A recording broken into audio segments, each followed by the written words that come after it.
قرآني في قلبي دوما يغمرني من فيض ضياء آيات المولى تدفعني نحمده ونصلي على رسوله الكريم أما بعد فأعوذ بالله السميع العليم من الشيطان الرجيم من همزه ونفخه ونفسه رب اشرح لي صدري ويسر لي أمري واحلل عقدة من لساني يفقه قولي اللهم أرنا الحق حقا وارزقنا اتباعه وأرنا الباطل باطلا وارزقنا اجتنابه وأرنا الأشياء كما هي يا رب العالمين يا قوي يا عزيز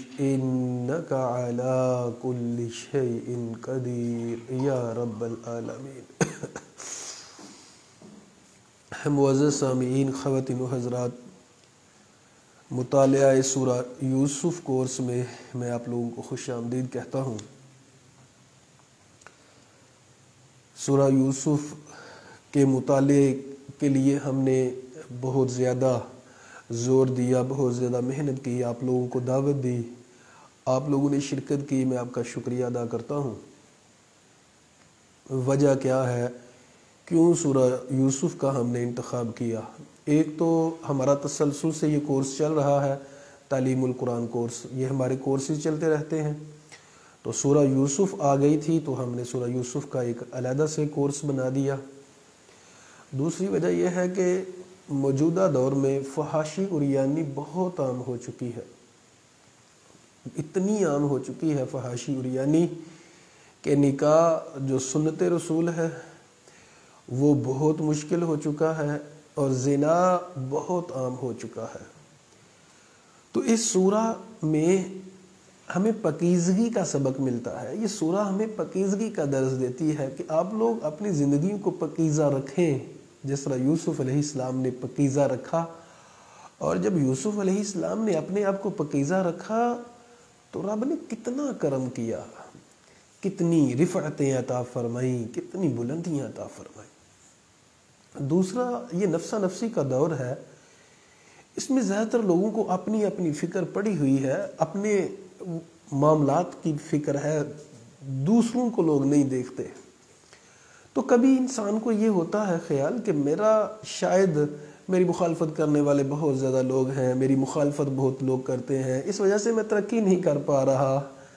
تو ان لوگوں کو اس سورہ سے سبق ملے گا کہ یوسف علیہ السلام کے بھائیوں نے تو بیچ دیا تھا، یوسف علیہ السلام کے بھائیوں نے تو کنویں میں پھینک دیا، یوسف علیہ السلام کے بھائیوں نے تو یوسف علیہ السلام کو غلامی میں دے دیا تھا، پھر بھی یوسف علیہ السلام کو اللہ نے بادشاہت بھی عطا فرما دی۔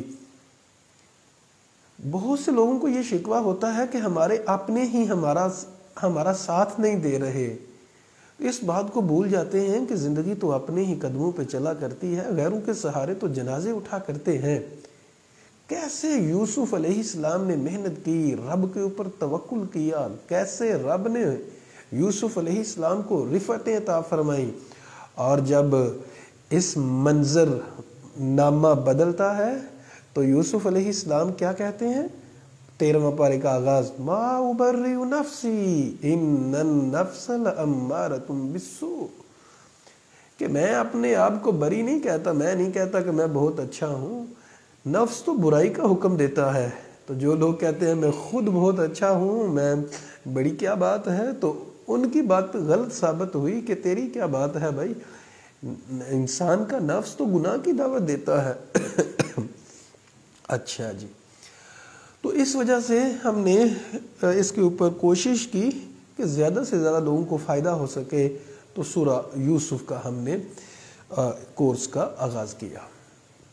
اس کورس کو لائیو فیس بک پہ جس طرح آپ لوگ سن رہے ہیں اس طرح بھی سنا جا سکتا ہے، زیادہ بہتر یہی ہے کہ آپ لوگ لائیو آ کے سنا کریں۔ دوسرا طریقہ جو ہے اس کا یہ ہے واٹس ایپ گروپس کے ذریعے، واٹس ایپ گروپس میں ہم اس کو آڈیو بھیج دیا کریں گے، آپ لوگوں کے پاس جب ٹائم ہو تو اس ٹائم سن لیا کریں۔ لیکن یہ آپ لوگ بات یاد رکھیے گا کہ انسان کے پاس، انسان چونکہ سست پیدا کیا گیا ہے، یہ انسان سست ہے، اور اوپر سے انسان کے ساتھ شیطان بھی ایک ہے جو شیطان نیکی کے کاموں کی طرف اس کو نہیں آنے دیتا۔ سو آپ لوگوں نے کیا کرنا ہے کہ لائیو کو زیادہ اہمیت دیں، اور لائیو جب آ جائیں تو پھر سکرولنگ کرنے کی ضرورت نہیں ہے، پھر آپ لوگ ڈٹ کے تو آدھا گھنٹہ لازمی نکالیں۔ ہماری روزانہ 10 آیتیں ہوا کریں گی، اس سے زیادہ انشاءاللہ ہم نہیں پڑھائیں گے، اور کوشش کریں گے کہ یہ آدھا گھنٹہ ہو، آدھے گھنٹے سے اوپر میں انشاءاللہ نہیں جاؤں گا۔ لیکن آپ لوگوں نے صبر سے رہنا ہے اور محنت سے رہنا ہے۔ دیکھیں رکاوٹیں بہت زیادہ ہوتی ہیں، رکاوٹیں آ جاتی ہیں، لیکن ان رکاوٹوں کی آپ لوگوں نے پرواہ ذرا بھی نہیں کرنی، اور یہ لیکچر سن کے آپ لوگوں نے ساتھ ساتھ شیئر بھی کرتے جانے ہیں۔ جزاکم اللہ خیرہ جی۔ تو اب ہم شروع کرتے ہیں تفسیر سورہ یوسف۔ یوسف علیہ السلام یعقوب علیہ السلام کے بیٹے ہیں۔ نبی کریم صلی اللہ علیہ وسلم سے پوچھا گیا کہ سب سے زیادہ عزت والا کون ہے، تو آپ صلی اللہ علیہ وسلم نے فرمایا یوسف۔ یوسف علیہ السلام جو ہیں خود بھی نبی، باپ بھی نبی، دادا بھی نبی، پردادا بھی نبی۔ یعنی یوسف علیہ السلام کے ابا جان یعقوب علیہ السلام بھی نبی، یعقوب علیہ السلام کے ابا جان اسحاق علیہ السلام بھی نبی، اسحاق علیہ السلام کے ابا جان ابراہیم علیہ السلام بھی نبی۔ اور نبی کریم صلی اللہ علیہ وسلم کی ایک حدیث میں ہے یوسف علیہ السلام کو آدھا حسن دیا گیا تھا، بہت خوبصورت تھے۔ اللہ تعالیٰ جس کو جتنا حسن دینا چاہے، تو رب تو علی کل شیء قدیر ہے۔ اچھا جی، تو یہ سورہ مکی ہے۔ کچھ صورتیں مکی ہوتی ہیں، کچھ مدنی صورتیں ہوتی ہیں۔ مکی صورتیں وہ ہوتی ہیں جو ہجرت سے پہلے نازل ہوئیں، اور مدنی صورتیں وہ ہوتی ہیں جو ہجرت کے بعد نازل کی گئی۔ بسم اللہ الرحمن الرحیم۔ الف لام را۔ یہ الف لام را حروف مقطعات ہیں۔ حروف مقطعات کیا ہوتے ہیں؟ ایسے حروف جن کو علیحدہ علیحدہ کر کے پڑھا جاتا ہے۔ ان کے معنی اللہ بہتر جانتا ہے، کیا معنی ہے ہمیں نہیں پتا۔ تلک آیات الکتاب المبین۔ یہ قرآن، یہ آیات ہے۔ آیت کی جمع آیات۔ آپ لوگوں نے ساتھ ساتھ غور کرتے جانا ہے کہ قرآن مجید کتنا آسان ہے۔ آیت کی جمع آیات، الف تا ہے، بیسیکلی کھڑی زبر ہے، اور تا ہے تو جمع ہے۔ آیات کا جمع معنی آیات، کتاب کا ترجمہ کتاب، مبین کا ترجمہ واضح۔ جس طرح بیان ہوتا ہے نا، بیان اسی کو کہتے ہیں جو واضح ہو، جو بیان واضح نہیں ہوتا وہ بیان نہیں ہوتا۔ تلک آیات الکتاب المبین، یہ آیات واضح کتاب کی آیات ہیں، عام کتاب نہیں ہے، یہ قرآن مجید ہے، اللہ کا کلام ہے۔ یاد رکھیے گا معزز سامعین، خواتین و حضرات، میں آپ جتنے بھی نبی، جتنے فرشتے، سارے کے سارے اللہ کی مخلوق ہیں۔ اللہ کے علاوہ جو بھی ہے، اللہ کے علاوہ جو بھی ہے سب مخلوق ہے، لیکن یہ رب کا کلام قرآن مجید یہ مخلوق نہیں ہے، یہ اللہ کی صفت ہے۔ تو یہ عقیدہ ہونا چاہیے، اس کی اتنی زیادہ اہمیت ہے۔ تو قرآن رب کا کلام ہے، ہم سے کلام کرتا ہے رب، اپنے بات کرتا ہے کلام کے ذریعے، اور وہ قرآن مجید ہے۔ تو یہ آیات واضح کتاب کی ہیں، یہ عام کتاب نہیں ہے، یہ رب کی طرف سے نازل کردہ ہے۔ انا بے شک ہم، انا کا معنی بے شک ہوتا ہے، جب اس کے بعد الف ہوتا ہے تو اس کا معنی بے شک ہم نے۔ انزلناہ، انزل کا معنی نازل کیا، نہ ہم نے ہو اس کتاب کو۔ کتنا آسان ہے، اس کی سینس تو ہم اردو میں ہے، ہم اردو میں استعمال کرتے ہیں نازل کرنا۔ قرآنن، آخر سے تنوین کو ختم کر دیں۔ قرآن مجید بہت آسان ہے۔ اللہ اکبر کبیر، کاش کوئی قرآن کو سمجھنے کی طرف آئے۔ اللہ نے قرآن مجید میں فرمایا سورۃ القمر میں 4 جگہ 4 دفعہ فرمایا وَلَقَدْ يَسَّرْنَا الْقُرْآنَ لِلذِّكْرِ فَهَلْ مِن مُدَّكِرٍ۔ ہم نے قرآن مجید کو انتہائی آسان بنا دیا ہے، تو ہے کوئی نصیحت حاصل کرنے والا؟ تو اِنَّا أَنزَلْنَاهُ قُرْآنًا عَرَبِيًّا، ہم نے قرآن، تو آخر سے تنوین کو ختم کر دیں۔ قرآن مجید کے بہت سے الفاظ ایسے ہیں کہ شروع سے الف لام کو ختم کر دیا جائے تو وہ جن الفاظ کو ہم اردو میں استعمال کرتے ہیں قرآن مجید میں آتے ہیں ان کے شروع میں الف لام لگا ہوتا ہے. اسی طرح بہت سے الفاظ ہوتے ہیں جن کے آخر میں تنوین ہوتی ہے. تنوین کیا ہوتی ہے؟ 2 زبر 2 زیریں یا 2 پیشیں، آخر میں 2 تنوین ہوتی ہے، تو اس کو ختم کر دینے سے وہ اردو بن جاتا ہے. جس طرح قرآنن قرآن، عربین عربی، یعنی ہم نے تنوین کو ختم کیا اردو بن گیا. اِنَّا أَنزَلْنَاهُ قُرْآنًا عَرَبِيًّا، ہمارا اس کے لیے 15 روزہ کورس ابھی ہمارا چل رہا ہے. ہر مہینے کی پہلی تاریخ کو ہمارا فہم قرآن کورس شروع ہوتا ہے. جو لوگ فہم قرآن کورس کر لیتے ہیں ان کو آدھے سے زیادہ قرآن کے الفاظ کی ڈائریکٹ سمجھ آ جاتی ہے، کوئی رٹا لگانے کی ضرورت نہیں پڑتی، اتنا آسان ہے قرآن. تو اللہ فرماتے ہیں کہ ہم نے قرآن کو عربی میں نازل کیا لعلکم تعقلون، تاکہ تم عقل کرو، تاکہ تم سمجھ حاصل کرو. کیا ثابت ہوا؟ قرآن مجید جو ہے وہ صرف تلاوت کرنے کے لیے نہیں ہے. تلاوت کرنا کا فائدہ ہے، ثواب ملتا ہے، لیکن عقل کے لیے ہے، سینس کے لیے ہے، سمجھ کے لیے ہے. میرے ساتھ کئی ایک حفاظ کرام نے بات کی، کہتے ہیں کہ ہمارے گھر والوں نے زبردستی ہمیں حفظ کرا دیا. تو کہتے تھے کہ ہم چھوٹے ہوتے تھے تو ہم کہتے تھے کیوں ہم حفظ کریں، کیوں، کیا فائدہ ملے گا. تو اصل میں مسئلہ یہ ہے کہ لوگ حافظ تو بن جاتے ہیں لیکن لوگوں کو قرآن کی سمجھ نہیں آتی. تو قرآن جو ہے حفظ کرنے کے لیے نازل نہیں کیا گیا. ٹھیک ہے، حفظ کرنے کا بہت زیادہ ثواب ہے، ہمیں فائدہ ملتا ہے، 1 حرف کو پڑھنے سے 10 نیکیاں ملتی ہیں. لیکن معزز سامعین، خواتین و حضرات، یہ سینس کے لیے ہے، عقل کے لیے ہے، فہم کے لیے ہے، تدبر کرنے کے لیے ہے. جیسے اللہ فرماتے ہیں افلا یتدبرون القرآن ام علی قلوب اقفالها، کیا یہ لوگ قرآن مجید میں تدبر نہیں کرتے؟ کیا ان کے دلوں پہ تالے لگے ہوئے ہیں؟ تو قرآن مجید تدبر کے لیے نازل کیا گیا ہے، عقل کے لیے، ہمیں عقل آئے. اللہ اکبر کبیرہ. ہم قرآن پڑھتے جائیں، قرآن پڑھاتے جائیں، عقل پھر بھی نہ آئے تو کیا فائدہ قرآن پڑھنے کا؟ تو قرآن ہمیں عقل سکھاتا ہے. عقل کا تعلق سائنس کے ساتھ ہے، تدبر، اور سائنس کا تعلق بھی عقل کے ساتھ ہے. ڈاکٹر اسرار صاحب نے اس کے اوپر بہت عمدہ بات کہی ہے. جس طرح سائنس کو مخاطب سائنس بیان قرآن کرتا ہے نا، تو آج کی جدید سائنس بھی اس طرح بیان نہیں کر سکتی، نہ کر پاتی. بعض حقائق قرآن مجید نے کھول کے رکھ دیے ہیں جو جدید سائنس بیان ہی نہیں کر سکی، ثابت ہی نہیں کر سکی. جدید سائنس کی وہاں تک پہنچ ہی نہیں ہے جدھر اللہ تعالیٰ نے 1400 سال پہلے نازل کردہ قرآن میں وہ حقائق بیان کر دیے ہیں. تو یہ بیان میں اس لیے کر رہا ہوں کیونکہ بعض لوگ سمجھتے ہیں کہ شاید قرآن مجید نے سائنس کو ڈسکس نہیں کیا. دیکھیں اللہ تعالیٰ کہتا ہے کہ قرآنی آیات ہم نے عربی میں نازل کی تاکہ تم عقل کرو، غور و فکر کرو. تو سائنس کی بیس غور و فکر کرنا ہے. نحن کا معنی ہم، نحن نقص، نون جب لفظ کے شروع میں آئے ترجمہ ہم، نحن نقص، ہم قصہ بیان کرتے ہیں. قصہ اردو میں ہم استعمال کرتے ہیں. نحن نقص علیک، ہم قصہ بیان کرتے ہیں، علیک آپ پر، احسن القصص، سب قصوں سے اچھا قصہ، احسن القصص، بہترین قصہ، بما اوحینا الیک، جو ہم نے آپ کی طرف وحی کیا. یہ قرآن مجید میں ہم قصہ بیان کر رہے ہیں. معزز سامعین، اس بات کو ذہن نشین رکھیں کہ قرآن مجید جہاں جہاں قصے بیان کرتا ہے وہاں بہت بڑی بڑی نصیحتیں بھی ہمیں دیتا ہے. تو صرف قصہ گوئی کی کتاب نہیں ہے قرآن مجید. قصہ بیان کیا جاتا ہے تاکہ ہم عقل کریں، نصیحت حاصل کریں، تدبر کریں. وَإِن كُنْتَ مِن قَبْلِهِ، اور اگرچہ آپ، ان کا معنی اگر، ان كُنْتَ اگرچہ آپ، من قبلہ اس سے پہلے، لَمِنَ الْغَافِلِينَ غافلوں میں سے تھے. غافلین، غافل کا مطلب پتہ نہیں تھا، جس چیز کا پتہ نہ ہو انسان، یعنی اس چیز سے غافل تھے.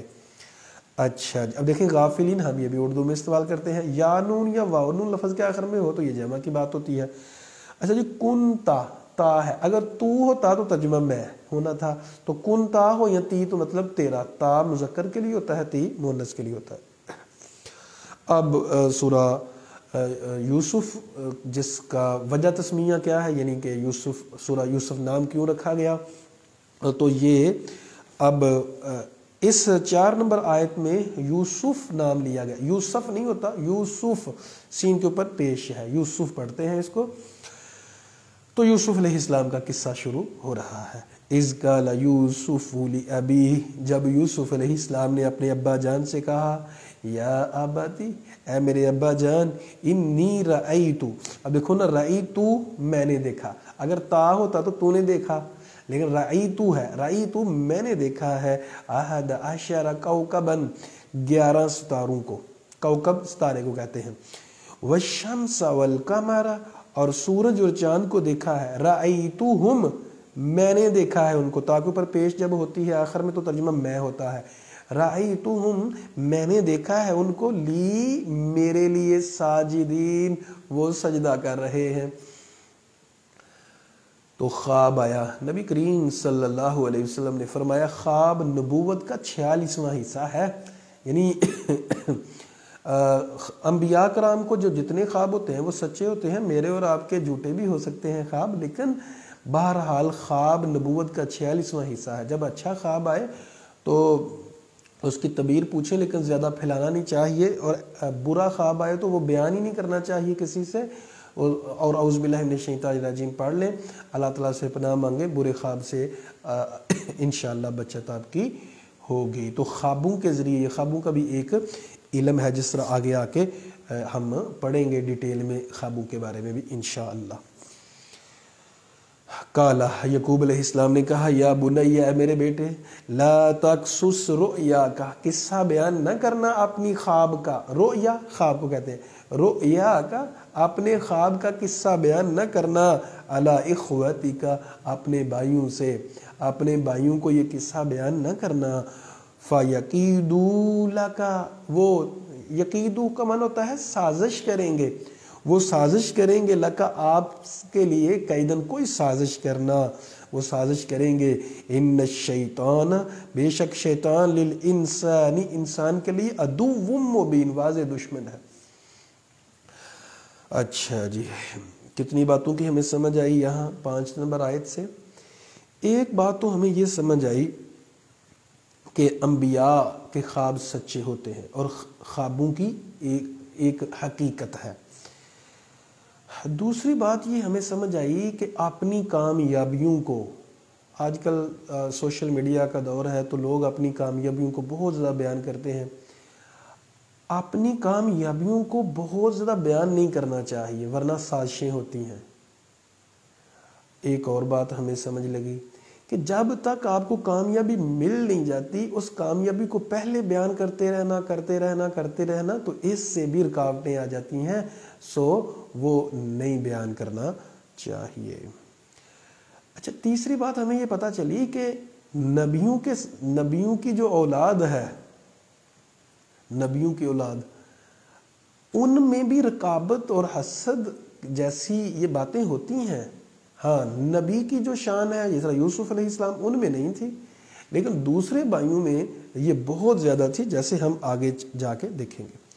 شیطان انسان کا واضح دشمن ہے، اللہ اکبر کبیر۔ نبی کریم صلی اللہ علیہ وسلم نے فرمایا کہ انسان کے جسم میں شیطان اس طرح چلتا ہے جس طرح خون چلتا ہے، اللہ اکبر۔ تو غصے کی حالت میں شیطان سے بچنا، شیطان ہر وقت اس ٹو میں رہتا ہے کہ کب انسان غافل ہو کہ اس کی زبان سے کوئی ایسے الفاظ نکلوا دیے جائیں، یہ پشیمان ہو، یہ شرمندہ ہو، یا پھر اس کو پریشان کیا جائے۔ تو شیطان کے شر سے بچنے کے لیے ایک تو ہمیں اعوذ باللہ من الشیطان الرجیم کی کثرت کرنی ہے، غصے میں نہیں بولنا، اور دوسرا فجر کی نماز جماعت سے پڑھیں تو نبی کریم صلی اللہ علیہ وسلم نے فرمایا کہ شیطان سے اس کی حفاظت ہوتی ہے۔ مسجد سے باہر نکلیں تو دعا پڑھیں، بسم اللہ پڑھ کے دروازہ بند کریں، اپنے غصے کو کنٹرول کریں، ذکر اذکار کرتے رہیں مسلسل، تو اس طرح بھی شیطان سے انسان کی حفاظت ہوتی ہے۔ اب یعقوب علیہ السلام وقت کے نبی تھے، انہوں نے اس وقت بتا دیا، خواب کی تعبیر کر دی، وَكَذَلِكَ يَجْتَبِيكَ رَبُّكَ، چن لے گا، اجتبا کا معنی چننا، اسی طرح چن لے گا تجھے تیرا رب، وَيُعَلِّمُكَ اور سکھائے گا تجھے، من تعویل الاحادیث، تعویل الاحادیث کا لفظی ترجمہ تو ہے باتوں کی تہ تک جانا، لیکن یہاں سے مراد خوابوں کی تعبیر، کہ خوابوں کی تعبیر میں آپ ماہر بن جاؤ گے، وَيُتِمُّ نعمتہ اور مکمل کرے گا اپنی نعمت کو، علیہ آپ پر۔ اب اس سے مراد، نعمت سے مراد نبوت بھی ہے اور بادشاہت بھی، اللہ تعالیٰ نے جو عطا فرمائی.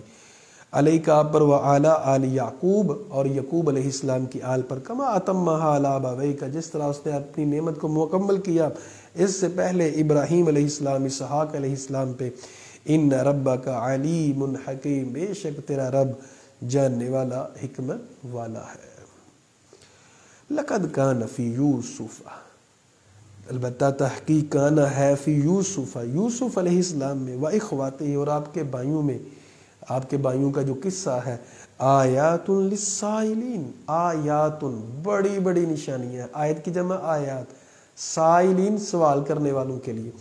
نبی کریم صلی اللہ علیہ وسلم سے پوچھا گیا تھا کہ آپ بنی اسرائیل جو تھے وہ تو مصر میں نہیں رہتے تھے پھر مصر میں کیسے چلے گئے اور یوسف علیہ السلام کا واقعہ پوچھا تھا تو اللہ تعالیٰ نے یہ سورہ نازل کی. تو اللہ تعالیٰ فرماتے ہیں پوچھنے والوں کے لیے سمجھنے والوں کے لیے بہت سی نشانیاں ہیں. اب ہم ان نشانیوں کا خود احاطہ نہیں کر سکتے لیکن ہم کوشش کریں گے کہ چند باتوں کا ہمیں پتہ چل جائے تاکہ ہم اپنی زندگی کو بہتر بنا سکیں اور جنت کے راستے پہ گامزن ہو سکیں. اذ قالوا جب انہوں نے کہا یوسف یوسف و اخوہ اور اس کا بھائی یوسف کا احب الی ابینا زیادہ محبوب ہے ہمارے باپ کی طرف منا ہم سے. یہ شیطان نے چال چلی ان کے دلوں میں ڈالا ورنہ باپ تو سب سے پیار کرتے ہیں والدین سب سے پیار کرتے ہیں ہاں کوئی زیادہ محبوب ہوتا ہے. وَنَحْنُ عُصْبَةٌ اور ہم تو مضبوط جماعت ہیں. ان ابانا بے شک ہمارا باپ لفی ضلال مبین واضح گمراہی میں ہے یا واضح غلطی میں ہے. اس معاملے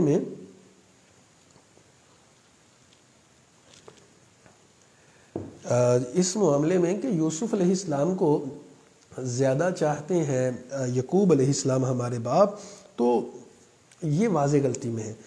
اچھا جی اب یہ مختلف روایات ہیں تفسیری ان میں زیادہ راجح جو بات یہ ہے کہ یعقوب علیہ السلام کی 2 بیویاں تھیں ایک سے 2 بیٹے تھے بنیامین اور یوسف اور دوسری بیوی سے 10 بیٹے تھے یہ جو دوسرے بھائی تھے دوسری بیوی سے.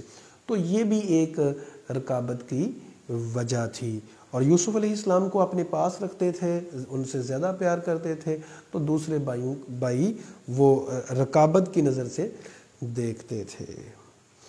اقتلوا یوسف انہوں نے مشورہ کیا یوسف کو قتل کر دو.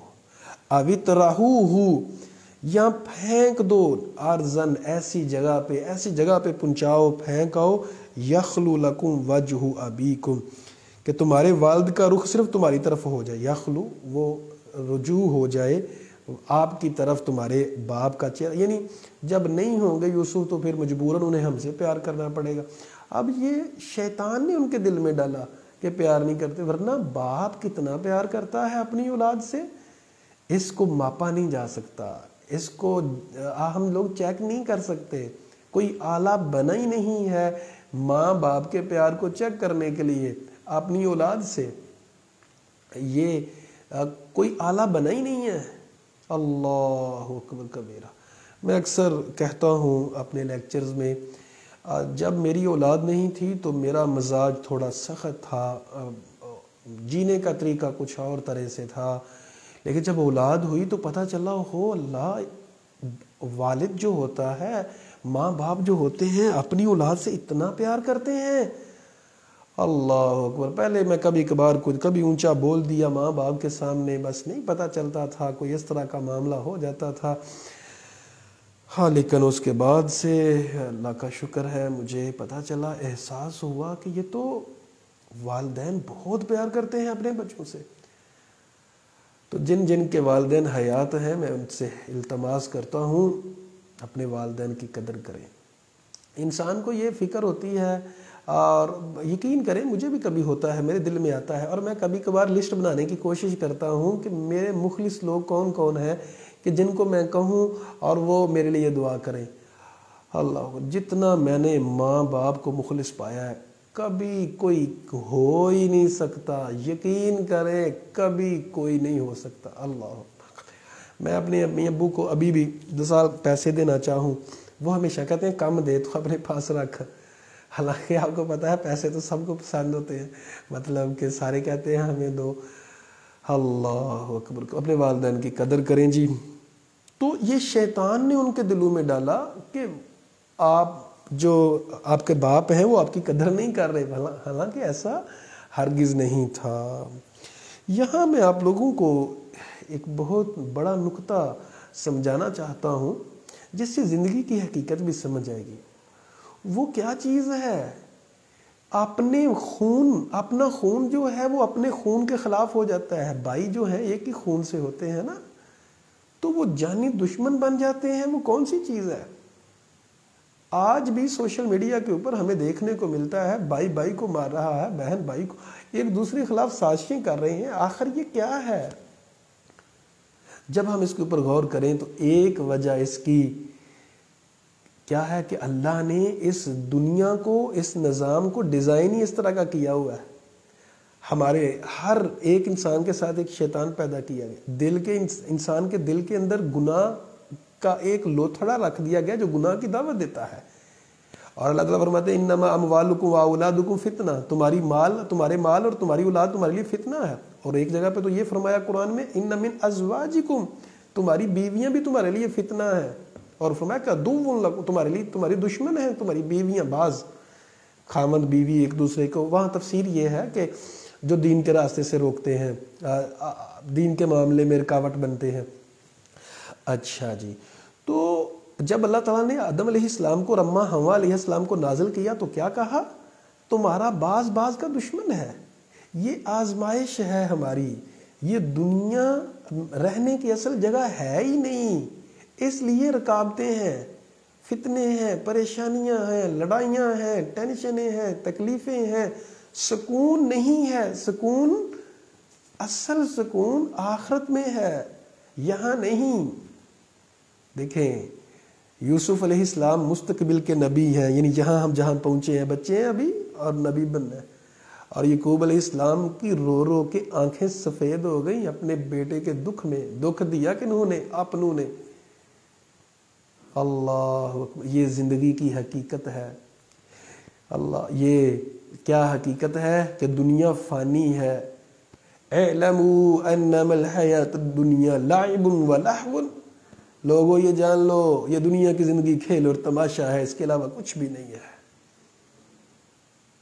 مرنا ہے، ہمیں جانا ہے، کوئی کسی کا سگا نہیں ہے۔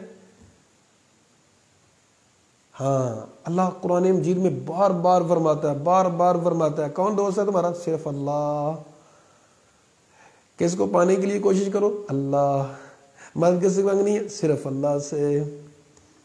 اگر آپ لوگوں کو یہ نقطہ سمجھ آ جائے تو پھر آپ کو پتہ چلے نا، آپ کو موت اپنی کا اب سوچیں گے تو آپ کو پریشانی نہیں ہوگی میں مر جاؤں گا۔ میں آپ لوگوں کو ذرا اپنی تھوڑی سی بات بتا دوں۔ کل میری طبیعت بہت زیادہ خراب تھی اور وہ بہت زیادہ مسئلہ تھا، تو کرونا بھی آیا ہوا ہے۔ اچھا، مجھے یہ شک تھا کہ کرونا ہو گیا، میں نے ٹیسٹ وغیرہ کے لیے بھاگا اور یہ وہ، میں نے موت سے ذرا بھی نہیں ڈرا۔ میں آپ کو یہ نہیں کہ میں بتا رہا کہ میں نیک بہت ہوں، کوئی نیک نوک نہیں ہوں، بس میرا یہ مسئلہ ہے کہ میں اپنے معاملات کلیئر رکھتا ہوں۔ میں نے مثال کے طور پہ کسی سے پیسے لینے ہیں، دینے ہیں، تو وہ معاملات میرے کلیئر ہوتے ہیں، وائف کو پتہ ہوتا ہے، میرے گھر والوں کو کسی کو پتہ ہوتا ہے، یا میں لکھ دیتا ہوں، یا پھر میں کسی سے پیسے لیتا ہوں تو میں اسے کہتا ہوں بھائی اگر میں مر گیا تو پیسے واپس، معاف، پیسے پوسے کوئی نہیں دینے، مطلب اس طرح کا۔ تو میرا تھا کہ اگر مر بھی گیا، مطلب میں مر جاتا ہوں اس بیماری میں، تو کیا اٹس اوکے؟ یقین کریں ایک آنسو نہیں مجھے آیا۔ وجہ کیا؟ مجھے یقین ہے اس بات کا، مجھے اس بات کا یقین ہے کہ یہ دنیا کچھ بھی نہیں ہے، یہ سراب ہے، یہ دھوکہ ہے۔ کاش آپ لوگوں کو بھی یہ سمجھ آ جائے۔ ہمیں پھر دنیا کے دکھ یہ عارضی ہیں، یہ دنیا کی خوشیاں بھی عارضی ہیں۔ آپ کی جو سب سے زیادہ پسندیدہ نعمت ہے آپ کے پاس، وہ چھننی ہے۔ آپ کی اولاد، انہوں نے بھی مرنا ہے، آپ نے بھی مرنا ہے، میں نے مرنا ہے، کسی نے نہیں بچنا۔ کل من علیہا فان، ہر ایک چیز نے فنا ہونا ہے۔ وَيَبْقَى وَجْهُ رَبِّكَ ذُو الْجَلَالِ وَالْإِكْرَامِ، بقا صرف رب کو ہے، دوام صرف رب کو ہے۔ یہ چھوٹی چھوٹی پریشانیاں ہوتی ہیں، لوگ خودکشی کرنے کا سوچ لیتے ہیں۔ وجہ یہ ہے کہ ہمیں ادراک نہیں ہے اس بات کا۔ تو عرض میری یہ ہے، گزارش یہ ہے، دنیا آخرت کی کھیتی ہے، ہم یہاں کاشت کر رہے ہیں، ہمیں لینا آخرت میں ہے۔ زندگی پانی کا بلبلا ہے، پتہ نہیں سانس آ رہا ہے تو یہ جہاں، سانس رک گیا تو وہ جہاں۔ نبی کریم صلی اللہ علیہ وسلم نے فرمایا اقیسہم اذکرہم للموت، فرمایا سب سے عقل مند میری امت کا وہ بندہ ہے جو موت کو سب سے زیادہ یاد کرتا ہے۔ معزز سامعین، خواتین و حضرات، ہماری صرف ایک آیت رہ گئی تھی، تو وہ ہم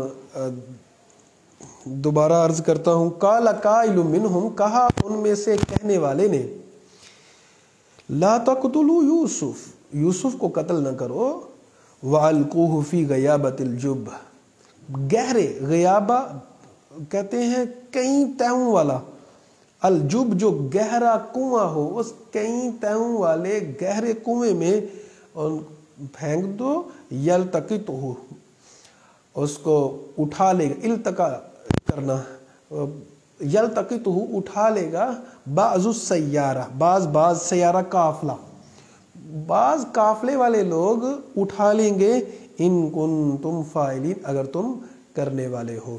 تو اگر تم دوری کرنے لگے ہو تو پھر یہ کر لو۔ اچھا، مفسرین یہاں کہتے ہیں کہ سب سے بہترین جو انسان تھا انہوں میں یہ نرم دل تھا کہ قتل نہ کرو، چلو کنویں میں پھینک دو، تو اس کے دل میں تھوڑی سی خیر تھی۔ اللہ اکبر کبیرہ۔ اچھا جی، تو یہ آج کا ہمارا سبق تھا جی، 10 آیات ہم نے پڑھی ہیں۔ ہم پڑھ رہے تھے، ہم سمجھ رہے تھے کہ یہ دنیا عارضی گھر ہے، اصل گھر تو آخرت کا گھر ہے۔ سو آخرت کے گھر کے لیے ہم محنت کریں، آخرت کو بنانے کے لیے ہم کوشش کریں۔ نبی کریم صلی اللہ علیہ وسلم نے فرمایا کہ اگر تم میں سے کوئی جاننا چاہتا ہے کہ آخرت اور دنیا، یعنی اس کا کمپیریزن کرنا چاہتا ہے، تو پھر جائے ایک ندی کے کنارے جائے، اس میں انگلی ڈبوئے، فَلْيَنْظُرْ بِمَا يَرْجِعُ، پھر دیکھے کہ وہ اس انگلی کے ساتھ پانی کتنا لگا ہے۔ آپ لوگ تصور کریں یہ گلاس میں پانی ہے، آپ لوگوں کا کیا خیال ہے کہ اس پانی کو ہم نے ختم کرنا ہے، انگلی ڈبوئے اور صاف کر لیں، پھر ڈبوئے، یہ گلاس ختم ہوتے ہوئے کتنی دیر لگے گی؟ بہت زیادہ دیر لگے گی۔ یعنی اس گلاس کو اس طرح ختم کرتے، انگلی کے ساتھ پانی کتنا لگا ہے؟ ایک طرف ندی ہے، ایک طرف دریا ہے، سمندر ہے، اور ایک طرف ایک قطرہ۔ تو ایک قطرے کے لیے آخرت کو برباد کر لینا، ایک قطرے کے لیے اپنی جو آخرت کی زندگی ہے اس کو ختم کر لینا اور خطرے میں ڈال لینا، یہ کوئی عقل مندی نہیں ہے۔ اللہ تعالیٰ آپ لوگوں کو جزائے خیر عطا فرمائے۔ اسی کے ساتھ میں اجازت چاہتا ہوں۔ اقول قولی ھذا استغفر اللہ لی ولکم ولسائر المسلمین۔ يا ربي قد نلت منايا، وبختم كتابك أرقى، وبختم كتابك أرقى.